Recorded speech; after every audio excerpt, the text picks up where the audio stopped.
everybody. So I just wanted to start with a great big disclaimer. We are here talking about the future. We're at the forefront of that future, and I want to make sure that we um, understand that the things that I'm talking about are not near-term promises, but longer-term vision. We're looking at the picture from this distance, right? So it's a very high-level view, but I think it's very interesting to think about where we're going to go in the next 5 or 10 years when we think about the vision of the future for these kinds of technologies. With all of it, though, it starts with people. And people are the core to everything that we do, right? People are the reason we go to work. People are the reason for pretty much everything. Without people, life would be a pretty boring, meaningless place. I want you to imagine for just a minute being the last person on Earth. Imagine how unbearably boring and sad that would be. Your focus would only be on survival, and none of the people that give us the energy and the life that we have today would be there. We'd be focused only on trying to find food and shelter and protecting ourselves. This talk is about technology and people.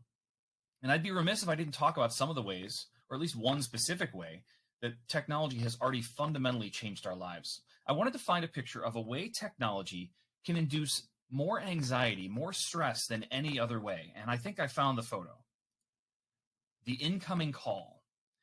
How does this image make you feel on a day-to-day basis? What is your response when someone says, "Hey, I'll call you later"?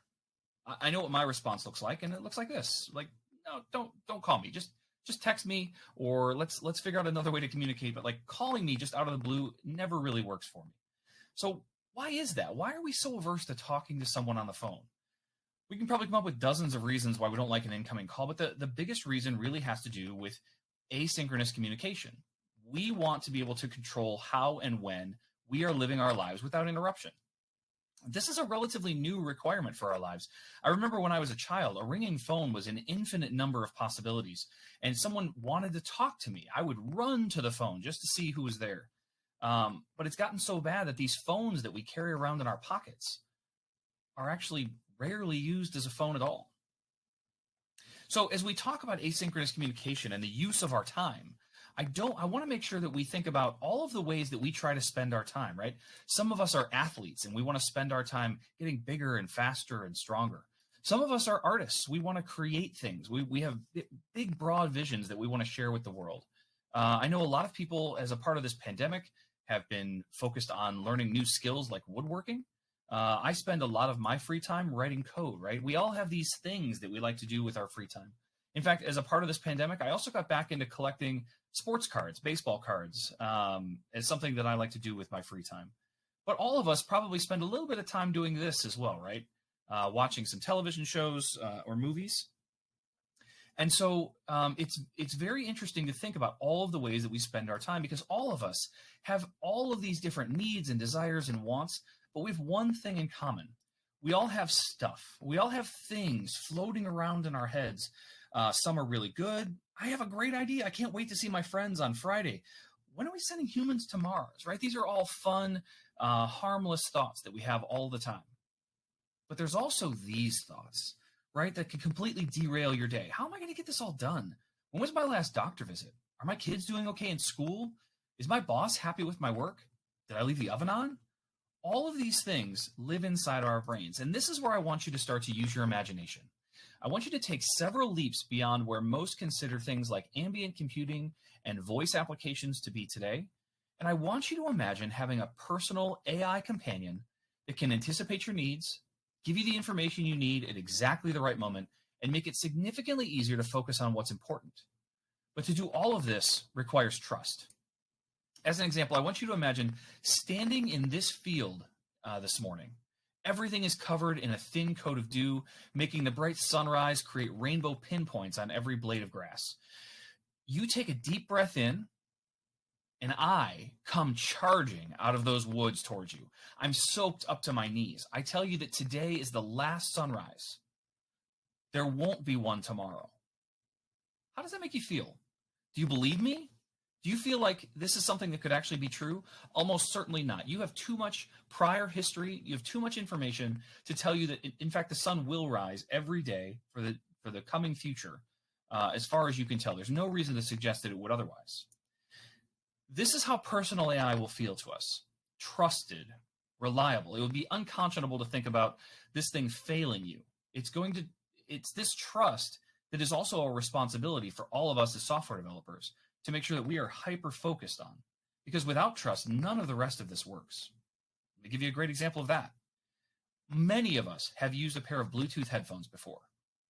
Do you have the same kind of trust with your headphones that you have with a Sunrise? I would probably say no, right? Do they work? Yes. Most of the time, they work really well. But when they don't, you're not surprised. You get frustrated. And when something's unreliable, we tend to use it less. But when it works, oh man, when you put those headphones on and they just pair to the device you want them to use, that's as beautiful as any sunrise. Trust is fundamental to any technology, but for something like ambient computing, it is the foundation on which everything else is built. So let's get back to our frustrated self. Our headphones aren't working. Our kids are screaming. The dog is barking. We just take a short walk outside to the mailbox to see what was delivered. But what do we find? Bills. And now our brain is racing about how much everything costs. There are so many stressors in our daily life, and we are the only ones that can solve them, right? Let's talk about those bills for a second, because in the vision I want to paint, we don't pay our bills anymore. Now, I know that probably sounds amazing to a lot of you. Oh, I don't want to pay my bills either. But our personal AI does that. I know what you're thinking. Sometimes I don't have enough money to pay all of my bills all at the right times. I have student debt. I have credit cards. Paying my bills needs to be a very manual process so that I can make those decisions. But my question for all of you, do they really need to be manual? Artificial intelligence can't make better decisions than you do. If you look at games, things like chess, you can find pretty quickly that artificial intelligence can make some pretty robust decisions.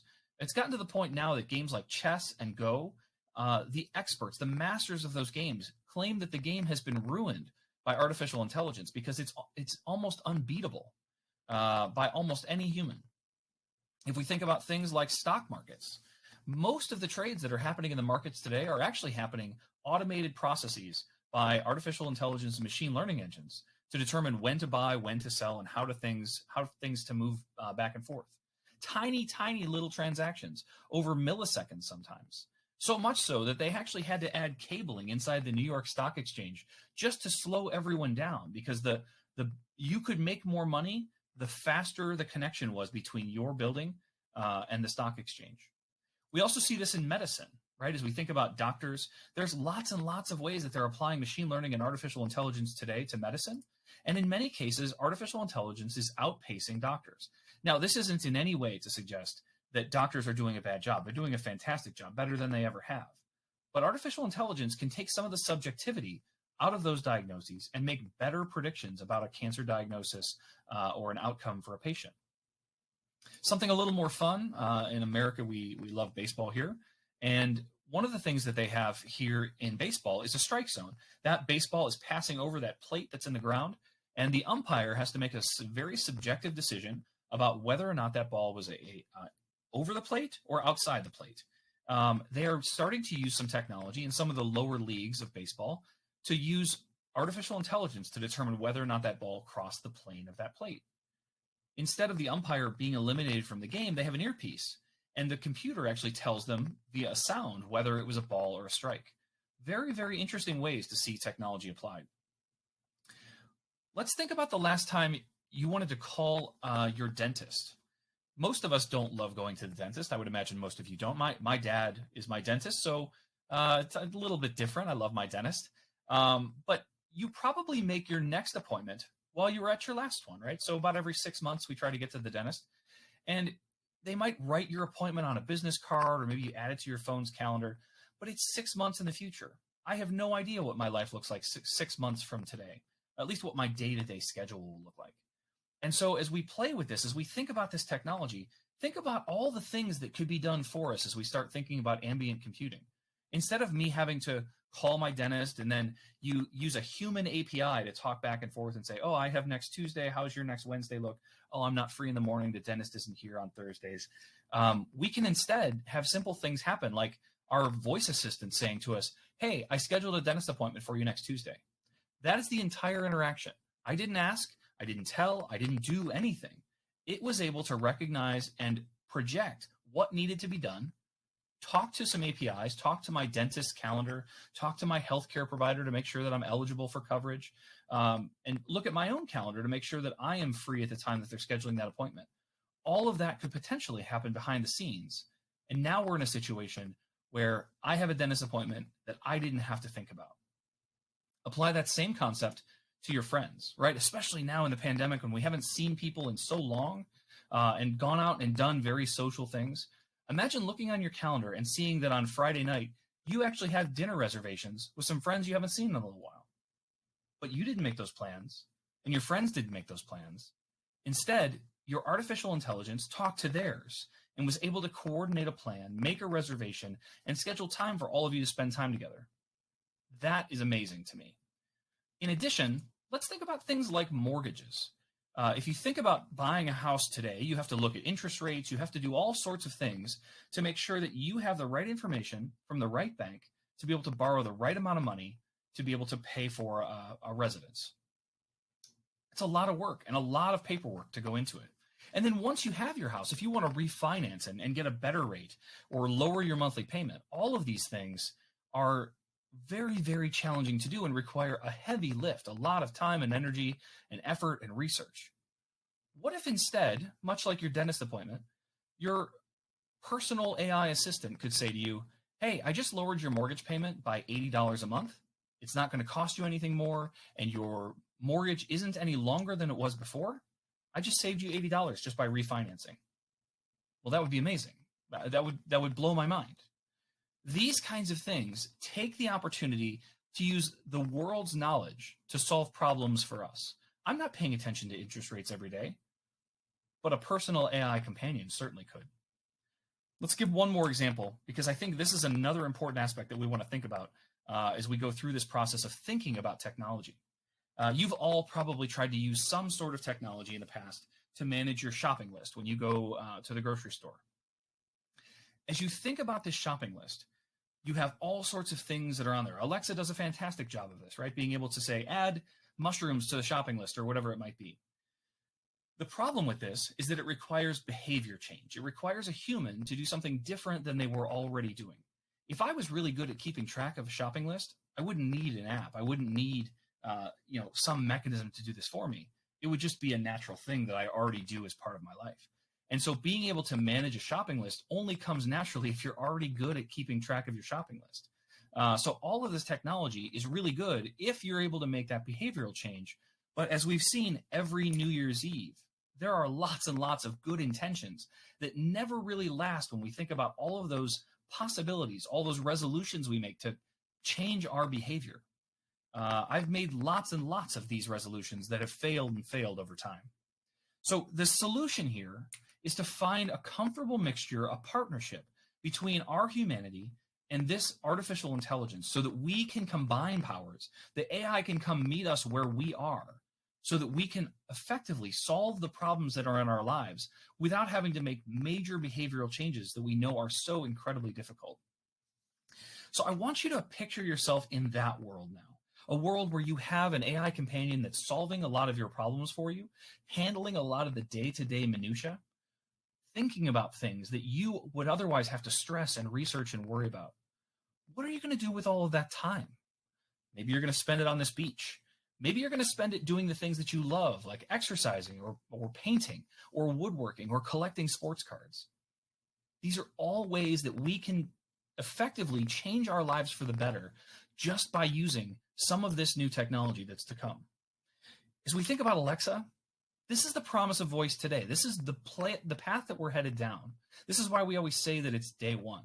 And for those of you that have built Alexa skills before, this is the beginning of our journey to a personal AI companion. Whether that's being able to control our vehicles or order food or make reservations or just listen to music. All of these things will continue to grow into one all-encompassing AI that we personally own and control. We decide how and when it's going to work. We decide the access that it's going to have and the context that it will have about our lives. But it's a really exciting time. This highly connected world that we live in, with AI saving us the time and the hassle of the mundane, this is a world I really want to live in. There's a lot of things that we do in our lives that I don't want to have to spend the time doing. I would much rather offload that to an application that I trust. I want the freedom to focus on invention and creation of amazing new things, and I think we're on the right path. So with that, I want to thank you guys all for listening and for the technical difficulties we had at the beginning. And if you have any questions, I will take a peek at the Q&A. But thank you guys all for tuning in. I really appreciate that. And if you would like to get a hold of me, or if you have any questions, you can find me at Jeff Blankenberg just about everywhere. Really, like just about everywhere you can find me. And if you'd like to join our community, we have a community of over 2,000 Alexa skill developers that are all getting together on a daily basis on Slack. So if you'd like to find us there and join us, you can find us at alexa.design/Slack. So with that, I have a few minutes. If you guys would like to ask me any questions, I'll scroll through the comments to see if I missed anything, but thank you guys all so much for having me.